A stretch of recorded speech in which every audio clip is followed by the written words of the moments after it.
Magandang umaga po. Pagpalang araw po sa ating lahat. Salamat sa Panginoon at muli o minsan nabigyan na naman ako ng a blessed opportunity, no? Na makasama niyo po sa gawain. So, hallelujah. Napakasarap pong sumamba, no?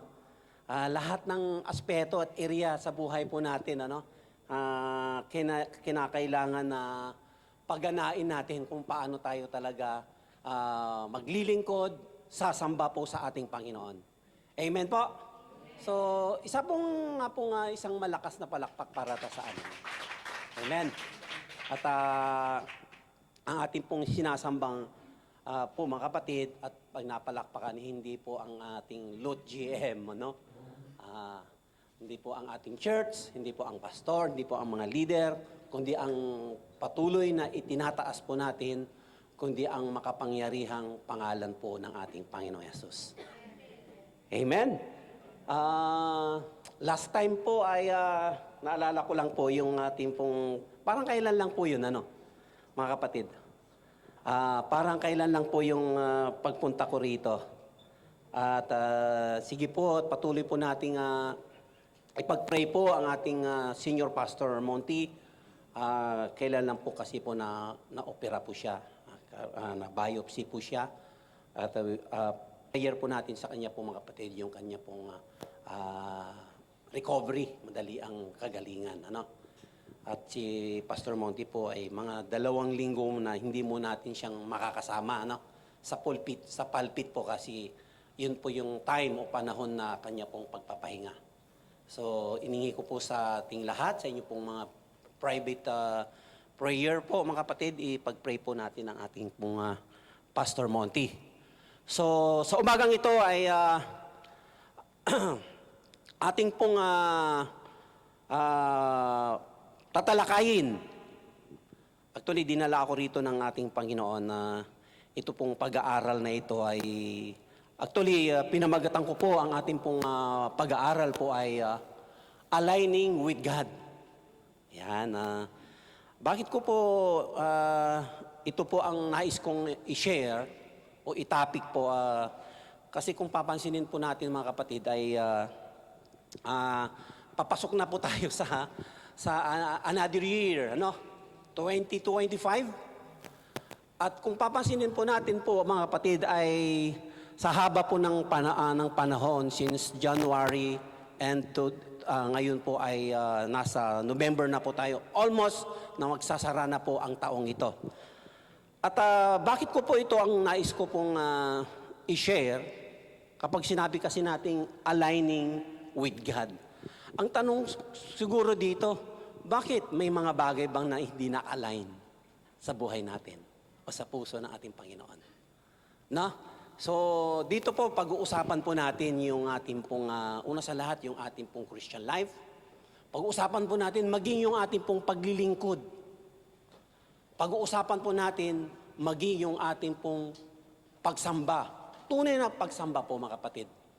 At iyan pong mga bagay na yan, which napakahalaga po sa buhay po ng isang Kristiyano. Hayaan niyo po na ang salita ng Diyos ay siya pong, tawag dito, titingin sa atin o siya pong magbabalansi sa buhay po natin kung may mga bagay na hindi po natin nagampanan. Ano? Hindi natin nagawa po sa ating pong simbahan, sa ating pong Christian life po. No? So, aligning with God.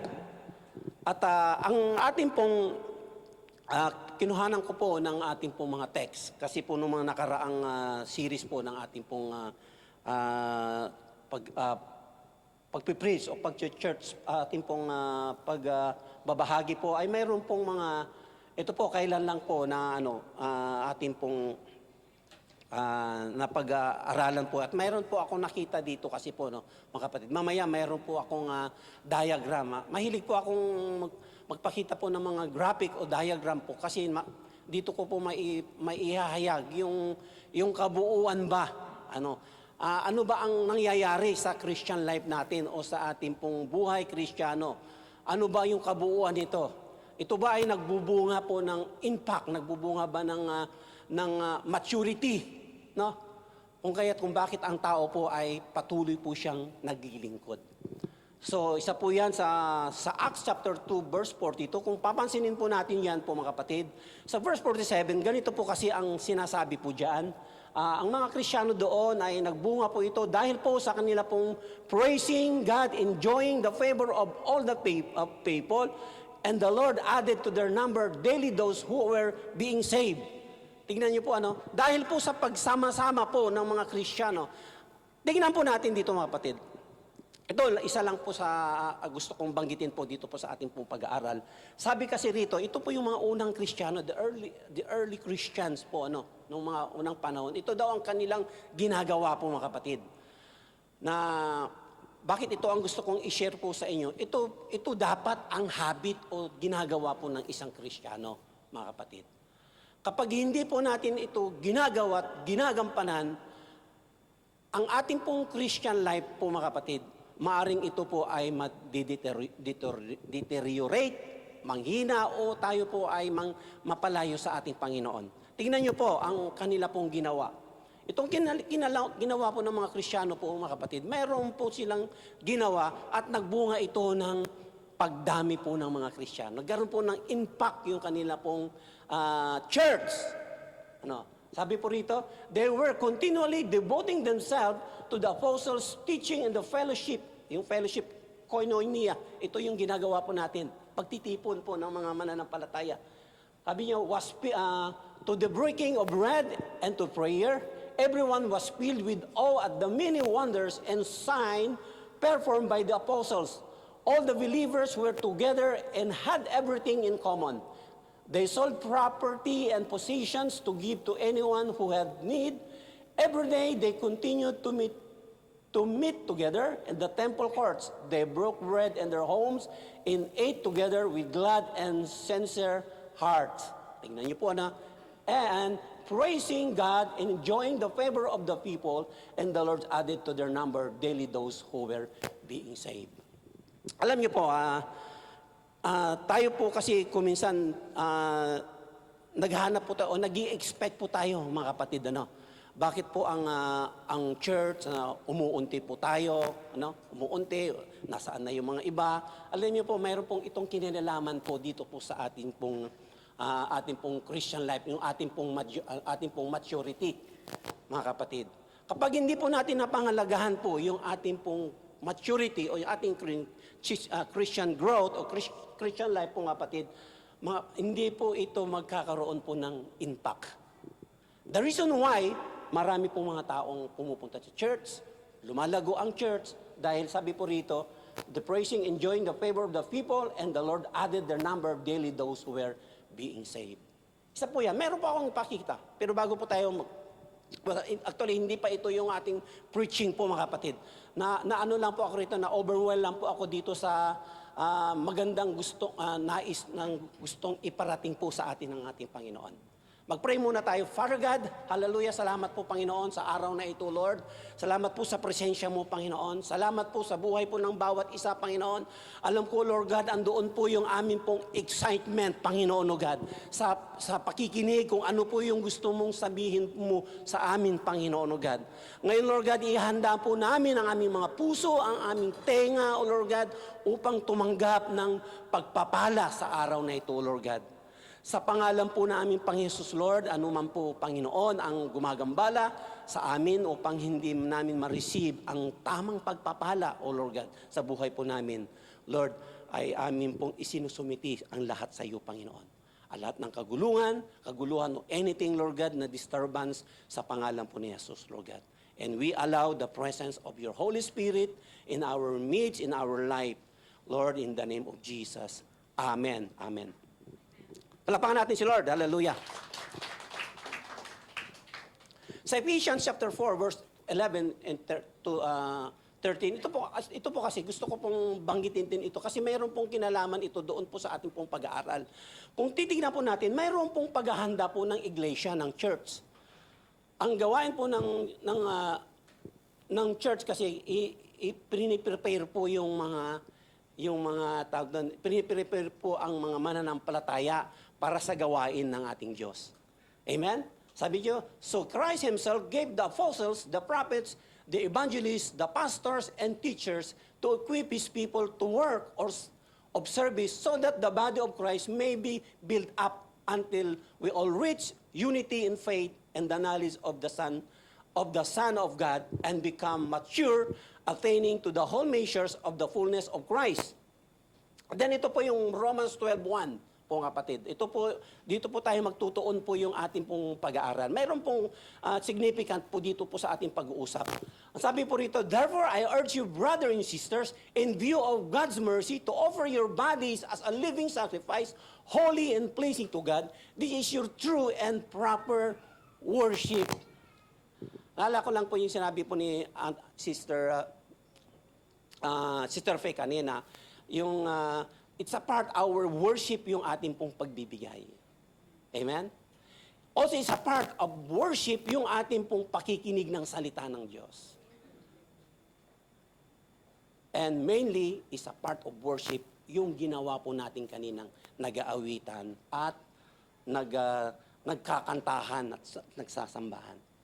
And that is worship.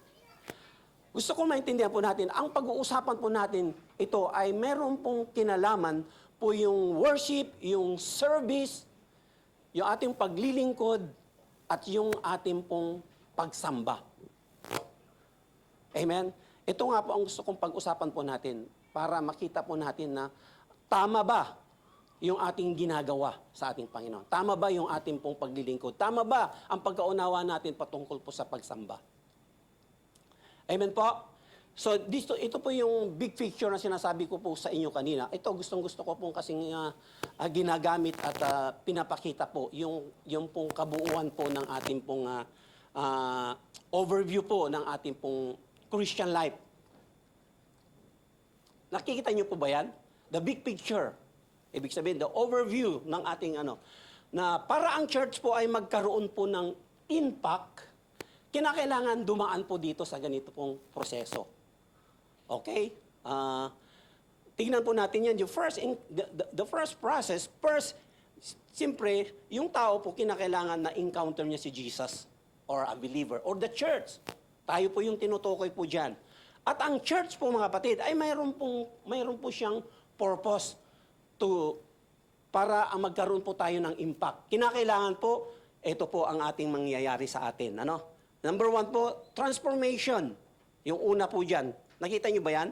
Transformation. Transformation sa Bible po ang ibig sabihin, yung mga taong nabago po ang kanilang buhay. And the Bible, ang sinabi po ng Bible, we are the salt of the earth. Tayo po yung asin. Dapat ang buhay po natin, mga kapatid, ay nagkakaroon po ng, na-preserve po natin, napipigilan po natin yung kasamaan ng mundo. Amen? Ganun po ba ang buhay po natin, mga kapatid? Nagiging asin ka doon sa trabaho mo, nagiging asin ka sa pamilya mo. Dapat yun daw po, mga kapatid, ang ating pong pagtawag. Pangalawa, service in obedience. Ito na nga po yung ginagawa po natin. Amen? Service in obedience. Pangatlo po, mayroon pong tinatawag na disciple making or small group. Ayan. Kung kaya't ang Kristiyano po ay patuloy na lumalago at nagmamature, gawa po ito ang ginagawa po ng isang Kristiyano, ginagawa po ng church. Andun po yung, meron po tayong mga cell group, di po ba? Small group. Nagpapatuloy po ba ang mga yon? Kasi kung wala tayo, kung hindi tayo kasama doon, hindi tayo disciple o kasama doon sa pag-aaral na yon, mga kapatid, huwag po tayong mag-expect ng impact. Sabi nga natin, impact. Huwag yan ang dagdagan ng O sa dulo, no? Impact po yan. So makita po natin the big picture, kasi po, in vice versa, mga kapatid, kung hindi po natin ito nagagampanan bilang mga mananampalataya, bilang church, bilang pamilya ng Diyos, mga kapatid, tayo ang maimpluwensahan ng mundo. Amen? Tayo maimpluwensahan ng mundo. Ngayon, ito po ang gusto kong pag-usapan po natin ngayon. Okay? Ayan. Ang pag-uusapan po natin, dahil po ang title po ng ating pag-uusapan, Aligning with God. So,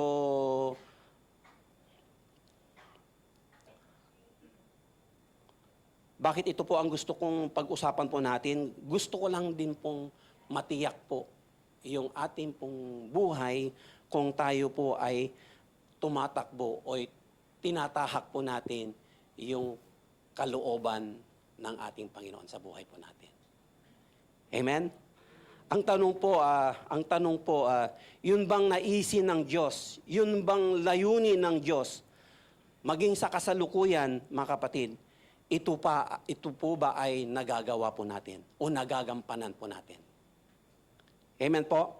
Gusto ko lang pong matiyak, kung kumusta na po ang ating pong pagsamba, kumusta na po ang ating pong paglilingkod. So, kung kaya't yan po ang natanong ko po sa inyo, mga kapatid.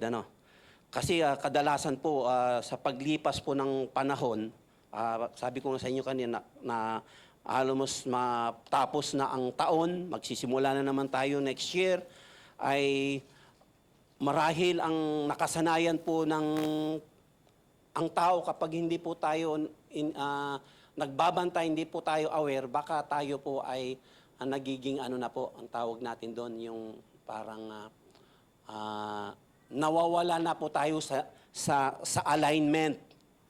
Amen? Nawawala na po tayo sa alignment. So, ang tanong ko rito, tignan po natin, siguro yung ating baka meron po tayong nasumpungan o sa sarili natin na alin ba sa buhay po natin na wala na sa alignment sa ating Panginoon. Maganda po sigurong mag-check po tayo, tignan po, mag-evaluate po tayo, mga kapatid. Meron po ako kasing kwento, meron isang kwento na meron pong pastor at ang pusa. Ayan. Merong pastor at pusa. Ano naman kinalaman yan, pastor, sa mensahe mo? May church po kasi, mayroon pong kwento tungkol sa isang pastor na tuwing siya po ay nag-pre-preach, mga kapatid, o nagsasalita po dito sa pulpit, mayroon pong isang pusang maingay. Yan. Meron pong isang pusang maingay na nadidistract po yung pagsasalita ng pastor kung nasaan. Yung nagmimiyaw yun, nadidistract po siya. Okay lang sana kung ang miyaw niya nag-amen. At kung nag-amen yun, ay diyan ka lang. Diyan ka lang, ilalagay ko lang diyan sa tabi. Pero ang sabi ng pastor, dahil nakakasagabal ba siya kanyang pagpipreach, ay hinanap niya po yung pusa. Ayan. Hinuli niya yung pusa at ginawa niya po dun sa pusa, kinuha niya rito sa harapan at kumuha siya ng lubid, itinali niya rito. Ayan. So yun ang nangyari, Kaya kada preaching niya, kada every Sunday service, yung pusa po andito. Ayan. Kaya kung nag-iingay yung pusa, sinisipa lang niyang ganon. Sinisipa lang niyang yun. Sinisipa lang niyang ngayon. Kaya lang po ang naging problema po rito dahil every Sunday, every service, yung pusa andito. At nakasanayan niyo ng mga tao kapag pumapasok sila, ang cute-cute naman yung pusa.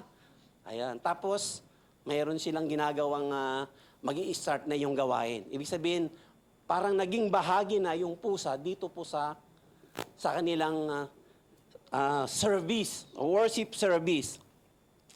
So, lumipas po ang maraming panahon. Ang pastor po ay nalipat, na-assign po sa ibang lugar o ibang ministry. Napalitan ang pastor at ang pusa ayaw nilang tanggalin.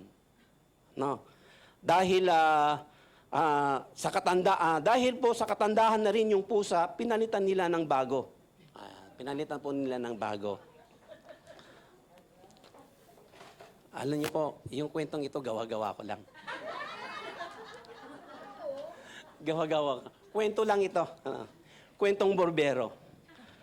Ngayon, akala ng simbahan ng mga tao, hindi kumpleto kapag wala ang pusa. Tingnan niyo po, ano? Kaya andun pa rin ang pusa sa akala ng simbahan, bahagi ang pusa sa Sunday worship service o gawain kada every Sunday. Kaya ako nasabi yan because kasi kuminsan, sometimes we have the tendency to follow things that may not really be aligned with God's will. Ano? Kumbaga parang nagiging mechanical na yung ating pong pagsamba, pagpunta ng church, alam na natin agad yung ating ginagawa. Hindi na tayo marunong makinig kung ano po yung sinasabi at pinapagawa po ng ating Panginoon. Akala natin bahagi na yung ano. Ibig sabihin, wala pong progression. No? Yung ating pong Christian life, walang progression po yung church po, mga kapatid. Ito po yun, ano. Alam niyo po, mayroon pong, sabi ko magandang pag-usapan ito. Kasi totoo po yun eh. Bagamat kwento lang po yun, pero mayroon pong katotohanan. Ano? Yung ginagawa po natin every Sunday in worship, yes, it's a part of worship po yan. Pero akala natin, laging ganyan, laging ganyan. No? Nakapix po tayo, liligo ka ng umaga, bihis, punta ka sa church, dapat isang oras, andoon na ako. Laging ganun po. Magiging mechanical na po yung ating ano. Hindi na po natin maisip o hindi po na po tayong maisip na ano ba ang nais at pinapagawa po ng Lord sa atin. Amen po. Napaganda po yung sinabi po ni Bob Peirce, isa pong pastor po na isa pong pastor po. Ito po sabi si pastor sabi Bob Peirce, sabi niya, Lord, let my heart be broken for the things that break the heart of God. Ang galing po ng kanyang pong prayer po, ano.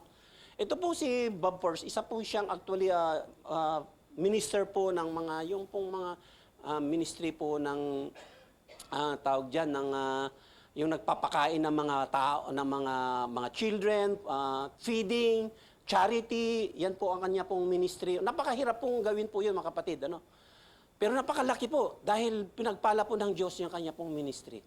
Pero hindi po magkakaroon ng impact, ng lawak, laki po yung ministry ito kung wala po ang puso niya sa alignment ng ating Panginoon.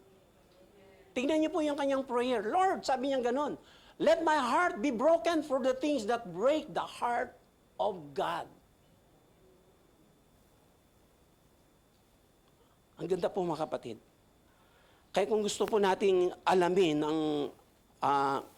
ang ating heart po ng ating Panginoon, ayan yung sabihin natin, basahin natin ito. To align with God, we must first align with God's heart. To align with God's word, we must first align with God's heart. Amen? So napakahirap po, ano? Napakahirap pong gumawa ng bagay kung ito po ay hindi po naka-align sa puso po ng ating Panginoon. Amen? Pero una sa lahat, kapag gumagawa ka ng isang bagay, parang ano po yan, nakakapagod. Nakakaranas ba tayo ng kapaguran? Kasi kung mayroon pong fulfillment yung ginawa mo, then siguro yan ay nais at kalooban ng Panginoon. Amen po?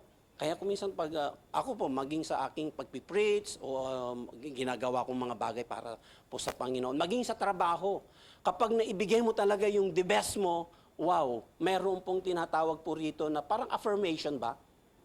We've done. Nagawa po natin yung ating the best. Nagawa po natin yan para sa ating pong Panginoon.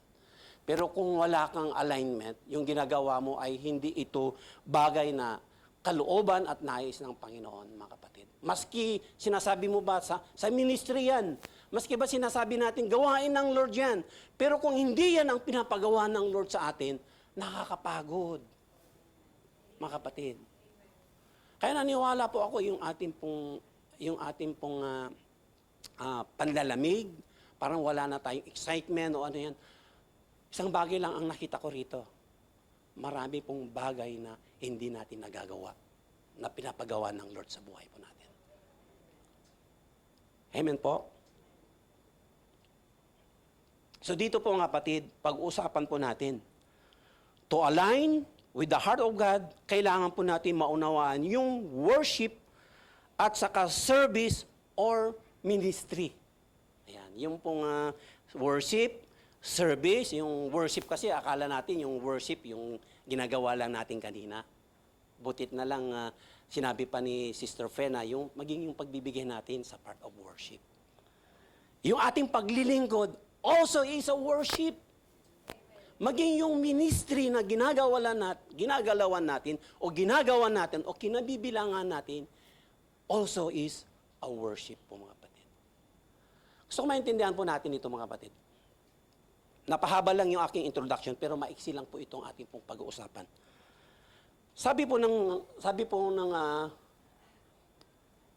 Romans 12:1, sabi, "Therefore I urge you, brothers and sisters, in view of God's mercy, to offer your bodies as living sacrifice, holy and pleasing to God. This is your true and proper worship." Ang ganda po, ano? Ito daw po yung tama at totoong ginagalawan nating nagsasamba.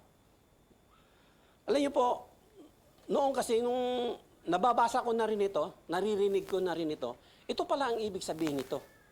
Akala ko sapat na yung every Sunday nag-worship na tayo rito. Pag uwi ko po, okay na yun.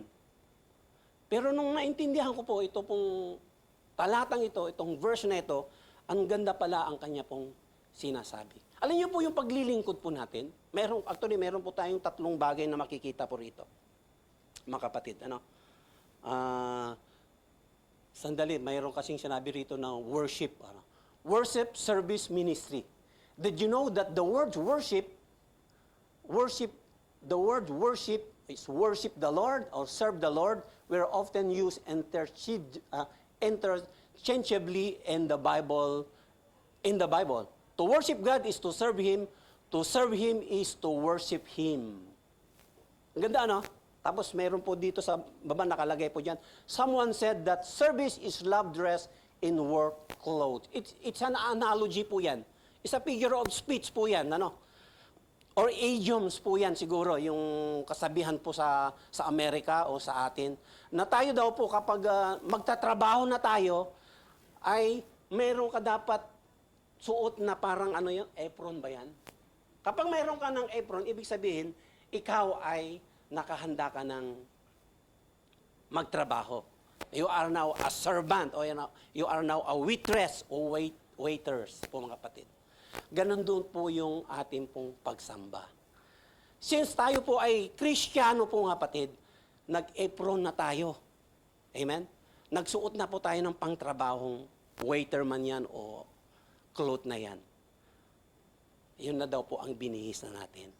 Since then, we are beginning to serve the Lord o to worship the Lord.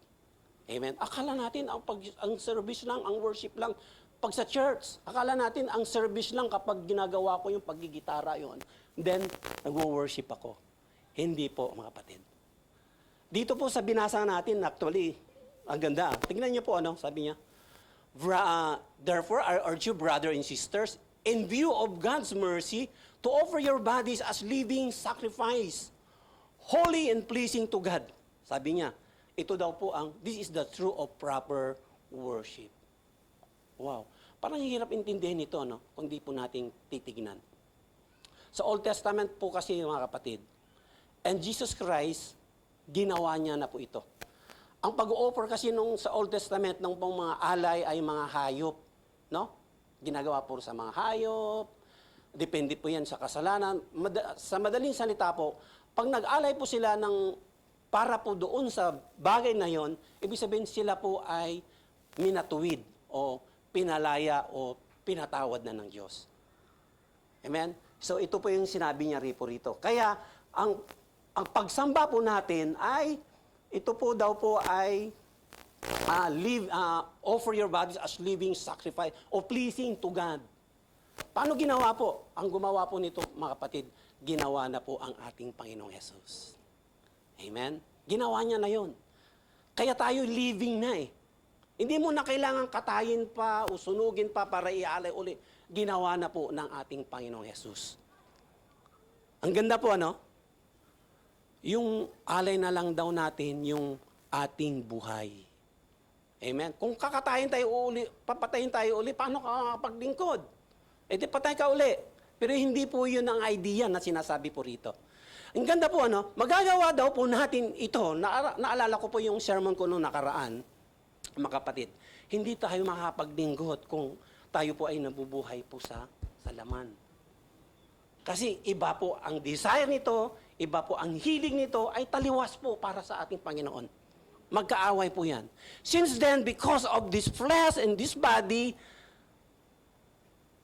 patay na ito, amen? Because of Jesus Christ done in the cross of Calvary, ito na nga po yun, ito na po yung namatay, tayo naman po ay nabuhay. Amen? Nabuhay para magawa po natin yung bagay na sinasabi natin, hindi natin kaya. Amen? And that is the application of the Holy Spirit. Then the Holy Spirit po, siya po ang gagawa, katulong natin, kasama natin, gagawa yung mga bagay na ito. Dito, parang ganun din po ang binanggit niya. Gusto niyong makaya niyo yan, magagawa niyo yan, sabi niya, in view of God's mercy. Yan.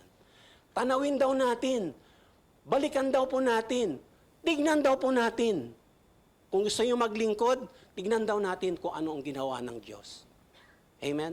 Kaya yung bunga ng ating paglilingkod, ang hirap maglingkod. Actually, ang paglilingkod is a reward. Amen? Is a reward. Kung minsan nagsasabi tayo sa worship natin, Lord, kulang pa nga yung worship namin sa iyo eh. Kulang yung bibig, ang salita, ang buhay namin. Kasi po, ibinigay ng Lord yung kanyang buhay para sa ating pong kaligtasan. Amen? Kaya kung hirap daw po tayo maglingkod, tanawin lang natin in view of God's mercy. Yung kanya pong biyaya at yung kanya pong kabutihan. Ngayon, ito po. Meron po tayong tatlong makikita po dyan. Gusto kong linawin po yung, ano ba yung tamang pagsamba? Ano ba yung hinahanap? Paano bang magsamba, Pastor? Paano bang sumamba? Okay, first, sabi po rito, first, number 1, tatlo po yan. Number 1 po, to worship God, we must give Him the worship that He desires. To worship God, we must give Him the worship or service that He deserves. Ayan. Pangatlo po, to worship God, we must give Him the worship that He demands. Nakita niyo ba yung mga sarili natin dito? Wala. Dapat daw ang pagsamba hindi para sa atin. Ang pagsamba ay talagang inilalaan natin para sa Kanya. Kaya maitatama po yung ating pong paglilingkod sa Panginoon. Ginagawa mo ba yung paglilingkod mo para ikaw ay makilala ng mga tao, maparangalan, para sabihin nila ang galing mo? Hindi pala yun, mga kapatid. Hindi pala ngayon. Hindi pala yun, mga kapatid. So number 1 po, mga kapatid, number 1 po ay paano daw po tayo mag-worship sa Lord? Paano daw natin maglingkod o ma-praise po ang ating Panginoon? Number 1 po is to worship God, we must give Him to worship that He desire. Kailangan daw po isipin po natin, ano ba yung klaseng pagsamba na nais ng Diyos? Ano daw po yung pagsamba na nais ng Diyos, mga kapatid? Alam niyo po, mayroon po akong illustration dito na, kasi naalala ko po yung, alam niyo, pag katulad naman ito December, ang ginagawa po natin sa Christmas party, nagkakaroon po kami ng exchange gift. Doon hindi naman lahat kung sino lang yung may gusto. Sa exchange gift kasi, nakita ko rito yung nagiging problema. Kung titignan mo sa una, ang ganda naman, ang saya naman dyan sa church niyo, may exchange gift. Pero kapag sinabi mo, magkano ba dapat ang value o presyo po ng exchange gift? Diba? Magkano ba dapat? Nagbigay na po ang church ng fix. Kinakailangan 3,000. Mabigat din po yun, ha? 3,000, ha? Kasi dati 1,000. Kaya kung 1,000 lang, kung ano-ano lang mga binibili. Wala po kasi walang masyadong ma-worth. Pero pag 3,000, medyo ano na po yan. Medyo, tawag dito, medyo mabigat na. May point po kasi ako rito na gusto ko makita po natin. Ang gusto ngayon ng magbibigay o magririgalo ay kinakailangan pasok yung kanyang bibilihin sa 3,000. Di po ba? Kaya bibili siya ng bibili siya ng, sandali, itong bibilihin ko to parang 2007 lang ah. Wala pa sa 3,000. Ang mechanic kasi dito mga kapatid, actually hindi dapat bababa ng 3,000, kundi 3,000 pataas. So para papasok po yung 3,000, doon po sa bibilihin niya na yung 2007. Kasi nga, magbabayad pa siya ng pangpabalot, ng pangtax, so di ba? Ang iniisip niya, nakapokus dun sa bibilihin niya kung paano siya makakatipid, kung paano siya. Amen? Anong problema po ngayon doon, mga kapatid? Yung iba pa nga, mayroon kaming style ngayon na sasabihin niya na yung gusto niyang regalo. Pero hindi siya magpapakilala. Okay? Mayroon daw, di niya sabihin kung ang gusto niyang regalo, sapatos, ganito ang size, ganyan. Parang nawala na yung yung surprise ng Meron na akong nakitang regalo mabibili sa Costco, parang ganon. Ganon na yung doon. Tingnan niyo po nawala na po yung essence po ng ng gift, ng giving. Kapag kasi kung ikaw ang mamimili ng regalo, hindi mo na inisip kung ano ang gusto nung reregaluhan po natin. Amen? Kung minsan, ganun po yung ating pong,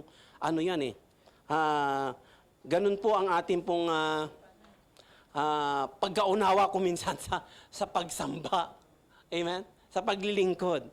Kaya po, nasabi ko po yun, ang worship, service, or ministry, kagaya po ng exchange gift. Sometimes, ganun po ang nangyayari po sa atin.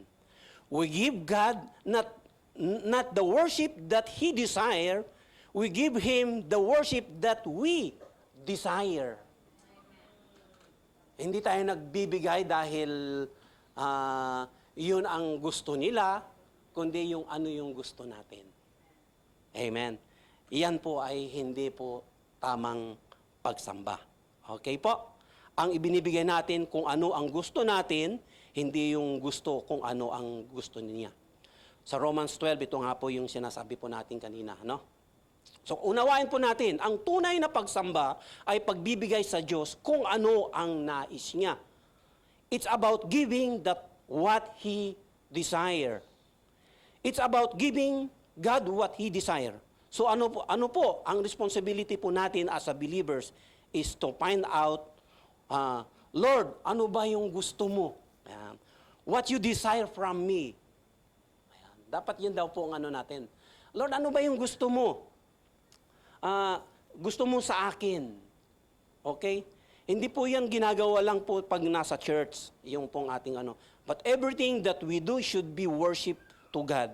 In fact po, ang Kristiyano po, mga kapatid, ay wala na po yung secular, at saka hindi na po nahahati po yung secular, at saka yung tinatawag natin dito, sacred. Pag once na ikaw ay Kristiyano, believer na, wala na dapat yun. Amen? Ayon dun sa binasa po natin.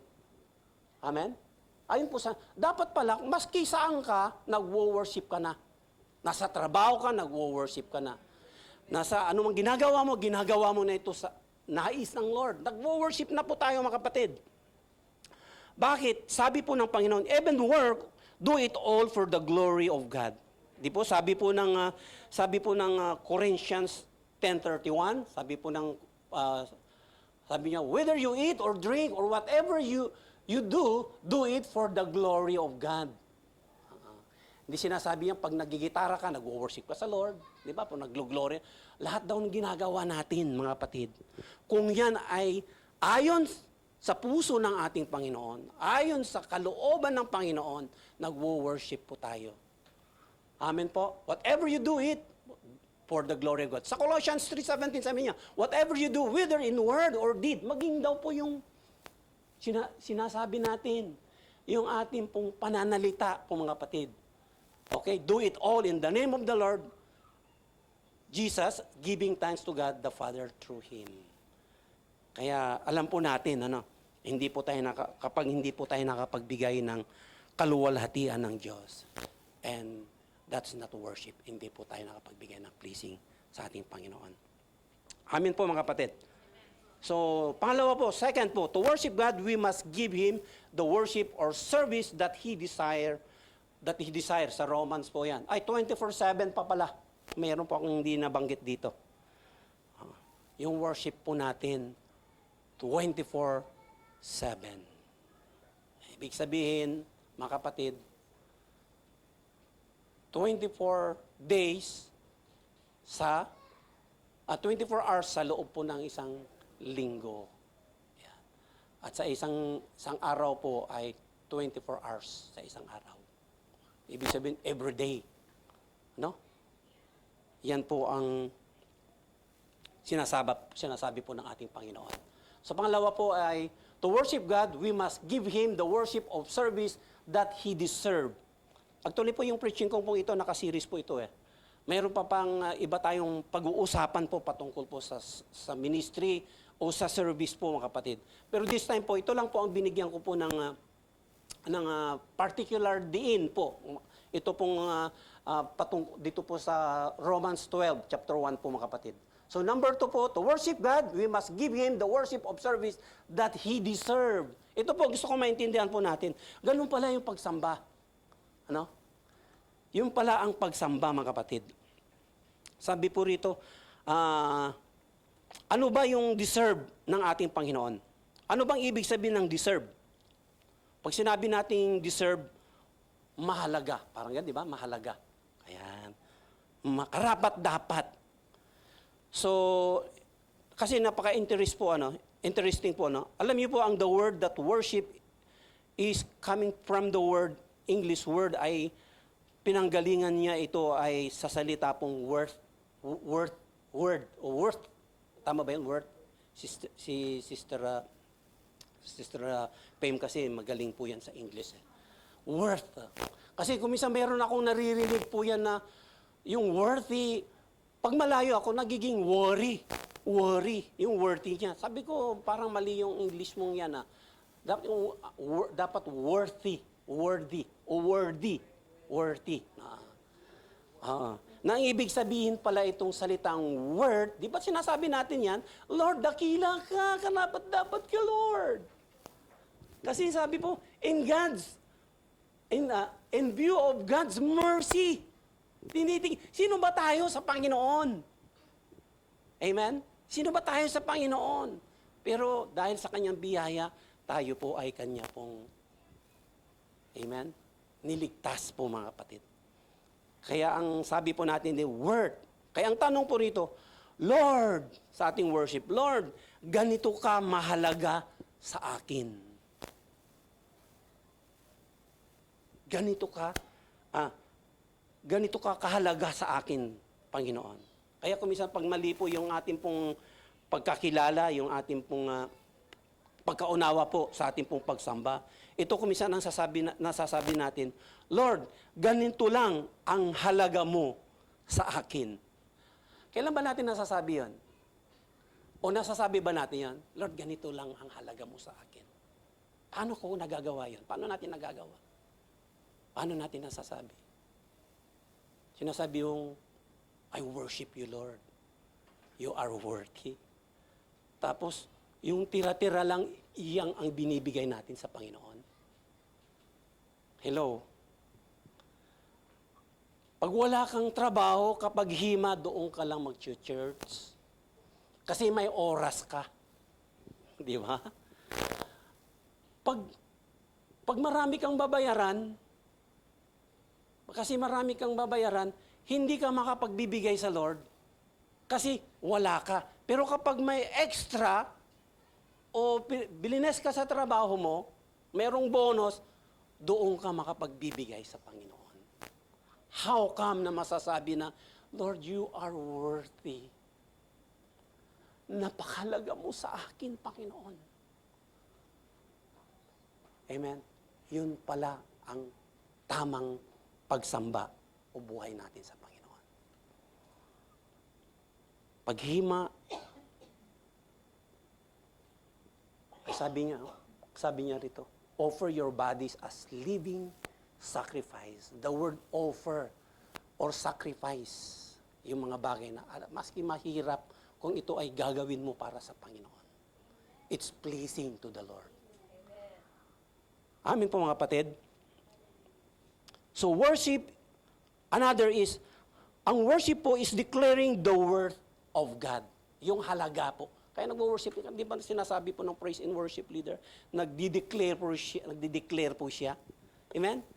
Dinideclare natin ang ating Panginoon kung sino po ang ating Panginoon. How much His worth sa ating buhay, so that why we have to prioritize Him. Amen? So, why we worship is our reward. That's why worship is our reward, is our joy, is our privilege to serve Him. Our life per se is worth to serve the Lord, for He is deserved. Amen po?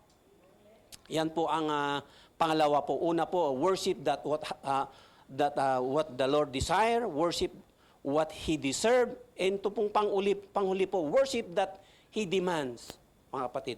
Pangatlo po, to worship God, we must give Him the worship that He demands. Naalala ko po kasi mga kapatid, yung minsan mayroon po akong pinuntahan na medyo malayong lugar. At kabilin-bilin po ng aking misis, si Rio. Pag andoon ka, sabi niya, puntahan mo daw yung isang lugar na ito kasi magaganda ang mga doon. Maganda yung mga bilihin doon. Punta kami ng Korea. At doon sa Korea, meron pong tinatawag, maten po kami ng CGI. No, CGI, ano ba yung CGI?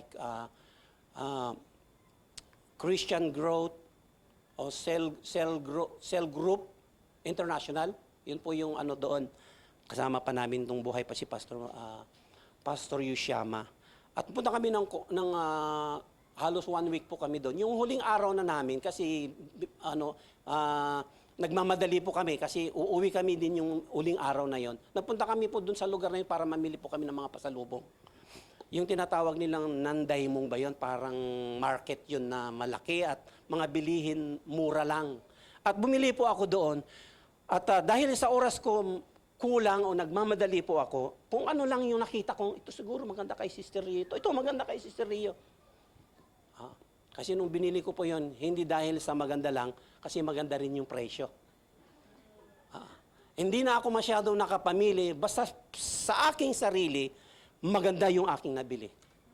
At pasalubong ko sa kanya. Nung umuwi po ako, nung binigay ko sa kanya, bakit ganito ang binili mo? Bakit ito ang binili mo? Wala bang ibang kulay? Siguro yung kulay, wala bang iba pang style? Tignan niyo po, Yun po yung... ako tuloy, Kaya nung binili ko po yun, kasi yung aking pong akala kong maganda, para sa kanya pala ay hindi maganda. Amen? Kung minsan ganun kasi, akala natin maganda, pero sa mata ng Panginoon, hindi pala ito maganda sa atin. So, pangalawa po, to worship God, we must give Him the worship that He demands. Pag sinabi nating demand, mayroon daw pong demand, hiningi po ng ating Panginoon. Ibig sabihin, pag sinabi nating demand, it's a requirement or obligation. Yung word sinabi, obligation. It is command. Sinabi po ng ating Panginoon po yan, di ba? Hindi po ito option. Ayan. Kaya yung ginagawa po natin, yung ating pag-church, hindi po ito option po nga kapatid. Huwag yung ilalagay po yan na option. Kung wala kang hima ka, mag-church ka. Hindi. Dapat ito yung priority. Ito dapat yung first na ginagawa po natin. Amen po. Many times po mga kapatid, kaya po tayo nagkakaroon po ng struggle po sa ating ministry o sa paglilingkod sa Panginoon. Dahil po yung obligation ginagawa po nating optional. Amen? Tama po ba? Ang optional po, pag ibig sabihin na optional, pinag-iisipan pa natin kung gagawin natin ito. kung susundin po natin ito. Every time na yung pong obligation ay tinitreat natin yung obligation as an option, yun na po pumapasok po, nagkakaroon na po ng problema po mga Kristiyano. Problema na po yung ating pong service, yung ating pong paglilingkod.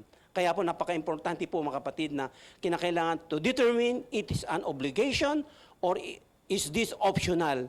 Is this command from God? Ito ba ay inuutos ng Diyos o ito ba isang bagay na pwedeng pag-isipan? When it comes to worship or service, parehas po kasi po yan. Sabi nga natin po kanina, it is an obligations. Those are obligations who have to do it. Yan po ay napaka-crucial, napaka-importante po yan mga kapatid. Now, we're going back to the book of Ephesians. Sa Ephesians po kasi mga kapatid, ito po ang sinasabi po, who we are in Christ. Okay? Sa Ephesians sa binasa natin po kanina, kaya napakahalaga po na maintindihan po natin, sino ba tayo kay Kristo? Okay? What we have in Christ. Yan dapat po ang ating pong tignan po. Anong meron tayo? Ano ang dapat natin ibigay po sa ating pong Panginoon? So tatlo po yung bagay po na gusto kong makita po natin, mga kapatid, na ating pong tamang pagsamba. Okay? Tamang pagsamba. Ang pagsamba po natin ay we must, okay po, we must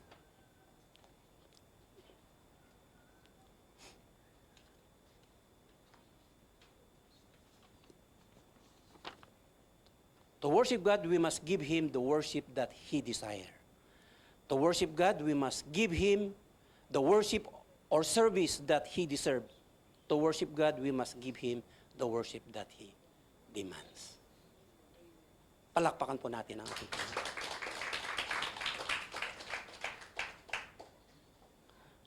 Gusto ko na sanang pumasok doon po sa pero nakalagay po kasi yun sa ating part 2 po ng aking sermon. Anyway, this time po ang ating pong gusto kong makita lang po natin as we align, the heart of God, yung puso natin sa ating Panginoon. Napakahalaga pong maintindihan po natin kumusta na po yung ating pong pagsamba, yung ating pong paglilingkod. Yung ba po yan ba ang gusto ng ating Panginoon? That's what God's desire. Yan po ba ay paglingkod na dapat lang na deserve po ng ating Panginoon? O yung pangatlo po, that He demands. Amen? So lahat po tayo tumayo para sa ating pong tatapos.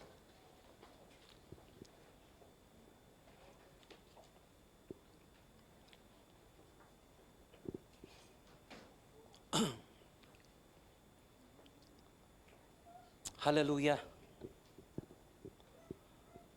Hallelujah, hallelujah.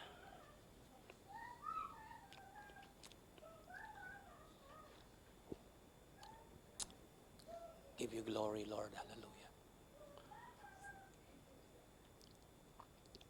Hallelujah, Lord. Tayo po'y manalangin. Lord, salamat po, Panginoon, sa mensahe, Lord, na maraming mga bagay kang itinuro po sa amin, Panginoon. Kung ano dapat naming gawin, ano yung mga bagay na dapat naming i-align po sa puso mo, Panginoon, O God. Now, Lord God, as we know, Panginoon, hallelujah, yung aming pong tinatahak ngayon, O God, aming pong paglilingkod, yung aming pong pagsamba, Panginoon. O anumang pong bagay na ginagawa po namin sa aming trabaho, sa aming pamilya, sa ministry, Panginoon. O God, Lord, tama po ba? Ito po ba, Panginoon? Ang iyong leading, ito ba, O Lord, ang iyong naisin mo, layunin mo po sa aming mga buhay? Hallelujah, Lord God. I pray, Lord, sa mga oras to, Panginoon, Patuloy, Lord God, na tulungan, hipuin mo po ang bawat isa, Panginoon, O God. Kung kinakailangan, Lord, na i-rebuke mo kami, Panginoon. Turuan mo kami, Panginoon, O God. Sabihan mo kami, Panginoon, O God. Lord, handa po kami sa mga oras na ito, Panginoon. O God, na ituwid, itama. Help us, Lord, na sumunod po sa iyong nais at kalooban, Panginoon. Thank you, Father God. Ito po ang aking dalangin sa pangalan po ni Jesus. Amen.